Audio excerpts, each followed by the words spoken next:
Sinisisi po ng ibang mga mambabatas na membro ng Makabayan Bloc sa pagpapaliban ng impeachment ay President Marcos na nauna nagsasabing hindi niya gusto ang impeachment. Any comment po? Naku ma'am, hindi ko po alam, no? Hindi ko po nasusundan actually yung mga nangyayari sa Pilipinas kasi magkaiba yung time zone. So, gising na gising tayo dito, tulog naman sila lahat doon sa Pilipinas. Hindi ko nasusundan. Pero ang pagkakaintindi ko ay madaming procedural lapses na nangyari na labag sa Constitution. May naamoy daw po na ang ilan sa nagsulong ng impeachment niyo sa ginawang pagpapaliban ng Senado sa impeachment proceedings, may mga nagsasabing na allegedly may pinoprotektahan at kinatatakutan daw po si Senate President Escudero po. Well, sa pagkakilala ko naman kay Senate President Cheese Escudero ay hindi natatakot yon. In fact, isa siya doon sa mga, kasama ba siya sa Spice Boys? Hindi, pero ano ba? Impeachment ni GMA. Yes, no? Yes. Oh yes, there was a group called Spice Boys at the time sa House of Representatives, 'di ba? Yung mga matatapang na mga mga batang congressman. Parang kasali siya doon. Well, sa impeachment po, siya yung minority floor leader.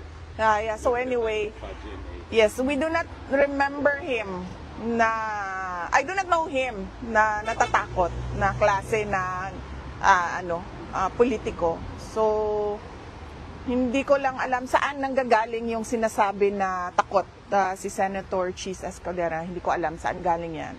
Last question na lang po kay Sir Basto. So, kumusta yung jet lag niyo po?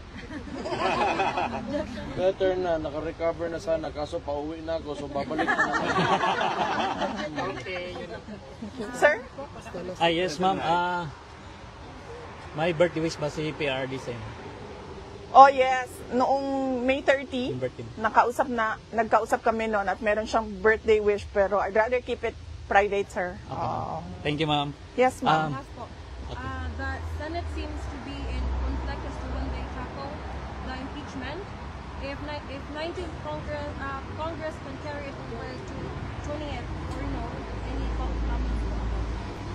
Well, yan ma'am, kina-question din namin yan. Yung pag-crossover from the 19th to the 20th Congress dahil ang composition ng House of yung lawyers ko na lang magsalita, ma'am, kasi papagalitan na naman ako nila. BP, papagalitan na naman ako noon, ma'am, ng mga lawyers ko. So, tanong natin yung lawyers. Yes, BP. Ano pa? BP, ang OBP at KOJC at ang pamilya Duterte ay nakaranas po ng injustices mula sa bagong PNP chief. So in this connection, ma'am, ano po ang inaasahan ninyong magiging sitwasyon sa Pilipinas sa ilalim ng bagong liderato ng PNP? Well, I do not think magiging mas maayos or mas maganda ang ating bansa, no? Unang-una, doon na lang tayo, no, sa pagpili ng Speaker of the House of Representatives. Na noon ko pang sinabi na bakit ka naman pipili ng Speaker of the House of Representatives na implicated in a bribery case on record in a case in the United States. So, yung palang kaduda-duda na 'di ba? Parang pag alam mo kaagad na ganun, hindi mo susuportahan yan as Speaker of the House of Representatives. In the same way na merong recent findings ang Senate of violations of law of this police officer. So, bakit mo naman gagawing Chief of Police? So, masyadong sketchy yung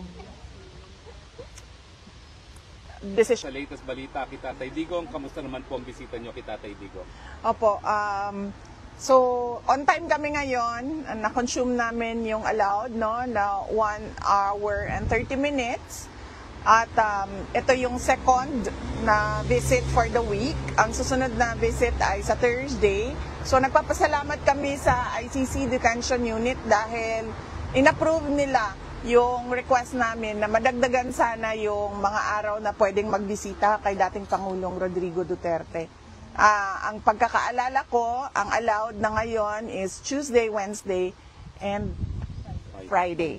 Friday na mga bisita. So, papasalamat kami doon. At, well, dinanong namin siya kanina kung kamusta ang kain. Sabi niya na, wag mo kamustahin ang kain ko. Sabihan, i-update mo ako sa kaso. So, in-update ko siya, in-update namin siya sa kaso according to sa kung ano lang allowed, no? Sa amin na non-lawyers niya sa ICC na pwedeng sabihin sa kanya. So, yun ang unang pinag-usapan. And then, nag-usap din kami about family. Kung kamusta na ang mga family members, nagkamusta siya sa kuya namin. Tanong siya nasaan si Paolo at anong ginagawa. At ang sumunod ay nag-mention siya about Kitty na ipinakita daw sa kanya ng mga lawyers kasi allowed siya, no, na ipakita yung mga messages nating lahat. I-upload ng lawyer yon at ipakita sa kanya. So nakita niya daw yung billboard ni Kitty sa Manila. Meron daw billboard si Kitty sa Manila. So na-mention niya yon and he was proud of it. And nagtanong siya sa mama ko, nagtanong siya kung kilala ba daw ng mama ko si Hanilet. And then sumagot din ng mama ko na hindi niya daw kilala si Hanilet. So yeah. Tapos tinanong ko siya, kamusta ang tulog mo?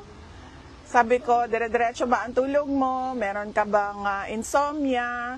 Sabi niya, wala naman akong insomnia. Minsan lang hindi ako makatulog dahil sa kakaisip sa nanay mo. Grabe talaga, no? Yung ano niya, yung kanyang, hindi pa rin nawawala yung kanyang pambola sa mga magagandang babae. What else about family? Tinanong niya si Mira. No, sabi ko, okay naman si Mira. Nakatanggap ako ng video galing kay Mira nung nandun si Kitty. Si Mira po yung bata na nakikita niyo kasama ni Kitty. Yan po si Mira. And then we talked about Suling, yung anak ni Baste. At sinabi namin sa kanya na kapag nagsama yung dalawa, si Mira at si Suling, ay parang merong powerhouse of mga taratitat na mga babae na mga future strong women of the Philippines. At ano pa ba about family? Yun lang naman yon about family. And then yung update sa case, na-update siya sa case, update sa elections, tapos na yon, alam na niya yon.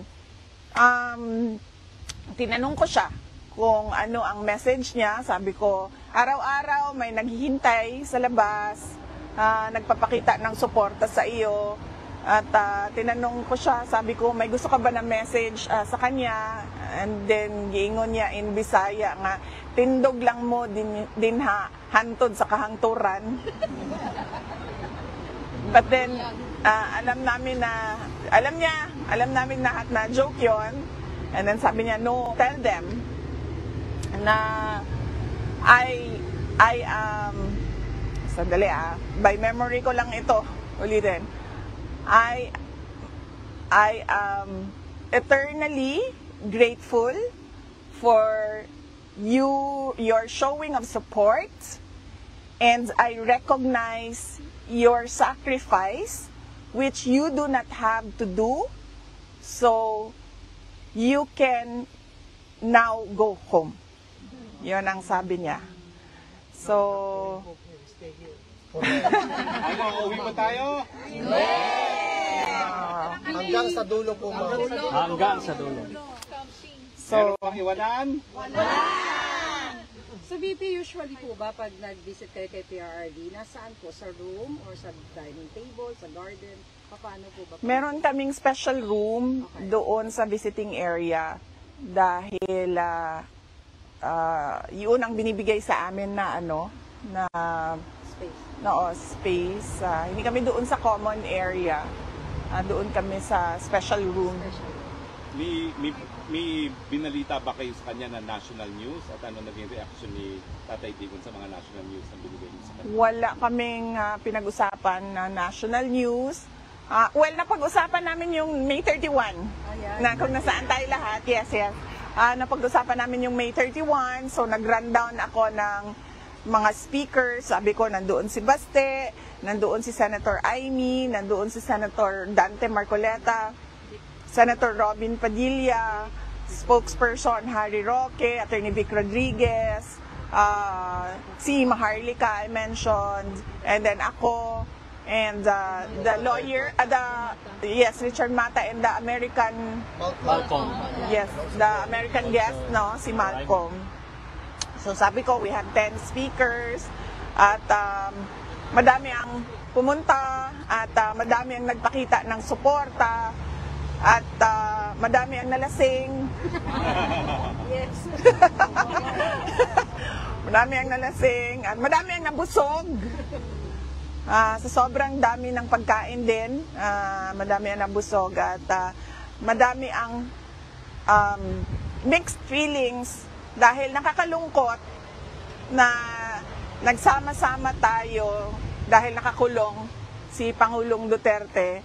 Pero sobrang saya dahil nakikita mo yung pagkakaisa ng sobrang daming Pilipino for a single cause. And that is requesting ICC to send PRRD home. VP po. Pwede ba niyo makita mga video ng mga gathering? Pwede po ma'am, pero lawyers lang po ang allowed noon. So ang ginagawa namin is pinapadala namin sa lawyers, and then they upload it sa laptop nila, tapos kung may visit sila, pinapakita nila. My birthday nyo, New York had a very big gathering also sa Times Square. Yes ma'am, oo, I know. I think this is the 3rd year ba na ganun ang ginagawa ng mga nasa My friend ko yung pinaka-organizer. Opo, Siya din yung nag-organize for a Ma'am, nakita ko yung doon, ma'am. Yung sa, ano ba tawag? Billboard? Hindi siya billboard. Yung parang video talaga. video talaga. Sobrang nakita ko yun. Oo, no? Oo, parang third time na yan, no? Hindi ko lang maalala kung second or third time na yan. At nagpapasalamat ako, hindi lang sa mga kababayan natin sa New York, kundi sa buong mundo na nag-celebrate din ng birthday ko. But more than that, may double cause yung kanilang celebration. Meron din silang panawagan to send PRRD home, to bring PRRD back to the Philippines. At of course, yun din yung panawagan natin lahat, no? Ibalik si Duterte at ibalik ang tunay na pagbabago natin. Hindi, nagpaalam na ka ba na babalik ka uli sa Pilipinas? Anong Yes. mensahe niya sa iyo? Anong mensahe niya dun sa pagbalik mo sa Pilipinas? Opo, nagpaalam na kami. Gulat. Nakita ko lang sa side eye ko. Inuwi ko yan. Roommate ko yan. So ilagay ba natin siya dito? Namumove ba yan? Nakadikit ba? Yeah. Yes. So sinabi na namin sa kanya na uwi na kami tomorrow. At magsisimula na yung biyahe namin mamaya. Tapos sinabihan namin siya na darating si Hanilet sa Thursday. And then ang susunod na darating ay si Paulo, kasama yung kanya ang mga anak. So alam na niya. Paano mo niyo po, kayong dalawang kapatid, nire-reassure ang Pangulo para magkaroon siya ng hope na sooner makalabas na talaga siya dyan? As far as allowed sa amin ng mga lawyers na wala kaming privileged communication, sinasabi namin sa kanya yung alam na ng lahat, no, public knowledge na nag-file ng questioning jurisdiction, at ngayon ay merong provision sa Rome Statute, yung interim release na tinatrabaho din. And then one of the discussions as well was your suggestions, folks, no, to go through the Dutch laws. Which he said, okay, you explore that. And then sabi ko, I can do that while I'm back in the Philippines na online na lang yung pag-aasikaso. At, well, yun ma'am. Kung ano yung alam na ng lahat, yun lang din yung sinasabi namin para wala kaming, At yung bago yung tungkol sa... Yung domestic remedy. Oo. Well, unfortunately, dahil paalis na si VP, no? Last question siguro si Mayor Baste. Ano pong Sige, ma'am. feeling nyo dito sa bisita nyo, itong pangalawang bisita nyo kay Tatay Digo? Mas magaan. Kasi, tingin ko okay naman siya. Okay naman. Yun lang, matanda na nga. Nasalita na ako kahapon. Tama na yun. Yes, Walang ma'am. bago. Sinisisi po ng ibang mga mababatas na membro ng Makabayan Bloc sa pagpapaliban ng impeachment ay kay President Marcos na nauna nagsasabing hindi niya gusto ang impeachment. Any comment po? Naku ma'am, hindi ko po alam, no? Hindi ko po nasusundan. Actually, yung mga nangyayari sa Pilipinas kasi magkaiba yung time zone. So, gising na gising tayo dito, tulog naman sila lahat doon sa Pilipinas. Hindi ko nasusundan. Pero, ang pagkakaintindi ko ay madaming procedural lapses na nangyari na labag sa Constitution. May naamoy daw po na ang ilan sa nagsulong ng impeachment niyo sa ginawang pagpapaliban ng Senado sa impeachment proceedings, may mga nagsasabing na allegedly may pinoprotektahan at kinatatakutan daw po si Senate President Escudero po.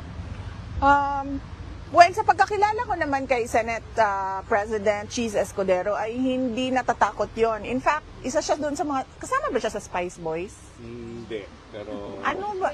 impeachment ni GMA. Yes, no? Yes. 3 times. Oh yes, there was a group Spice called Spice Boys at the time sa House of Representatives, 'di ba? Yung mga matatapang na mga mga batang congressman. Parang kasali siya doon. Well, sa impeachment po, siya yung minority floor leader. Yeah. So anyway, Pa GMA. yes, we do not remember him I do not know him na natatakot na klase na politiko. So, hindi ko lang alam saan nanggagaling yung sinasabi na takot si Senator Cheese Escudero. Hindi ko alam saan galing yan. Last question na lang po kay Sir Baste. So, kumusta yung jet lag niyo po? Better na, naka-recover na sana. Kaso pauwi na ako, so babalik na naman. Okay, yun lang. Sir? Yes, ma'am. My birthday wish ba si PRD sa inyo? Oh yes, noong May 30, Yung birthday. nagkausap kami noon at meron siyang birthday wish pero I'd rather keep it private, sir. Thank you, ma'am. Yes, ma'am. Last po, the Senate seems to be in conflict as to when they tackle the impeachment. If 19th Congress can carry it over to 20th or no, any comments po? Well, yan ma'am, kina-question din namin yan. Yung pag-crossover from the 19th to the 20th Congress. Dahil ang composition ng House of yung lawyers ko na lang magsalita, ma'am. Kasi papagalitan na naman ako nila. BP, mayroon pa. Papagalitan na naman ako noon, ma'am, ng mga lawyers ko. So, tanong natin yung lawyers. Yes, BP. Ano pa? BP, ang OBP at KOJC at ang pamilya Duterte ay nakaranas po ng injustices mula sa bagong PNP chief. So in this connection, ma'am, ano po ang inaasahan ninyong magiging sitwasyon sa Pilipinas sa ilalim ng bagong liderato ng PNP? Well, I do not think magiging mas maayos or mas maganda ang ating bansa, no? Unang-una, doon na lang tayo, no, sa pagpili ng Speaker of the House of Representatives. Na noon ko pang sinabi na bakit ka naman pipili ng Speaker of the House of Representatives na implicated in a bribery case on record in a case in the United States. So, yung palang kaduda-duda na diba? Parang, pag alam mo kaagad na ganun, hindi mo susuportahan yan as Speaker of the House of Representatives. In the same way, na merong recent findings ang Senate of violations of law of this police officer. So, bakit mo naman gagawing Chief of Police? So, masyadong sketchy yung decision. Okay, talagang kailangan ng lumipad si VP, ha? Alright. So, Thank you. unfortunately, Thank wala you. tayong panahon, no? So, Maraming thank you very salamat. much, VP.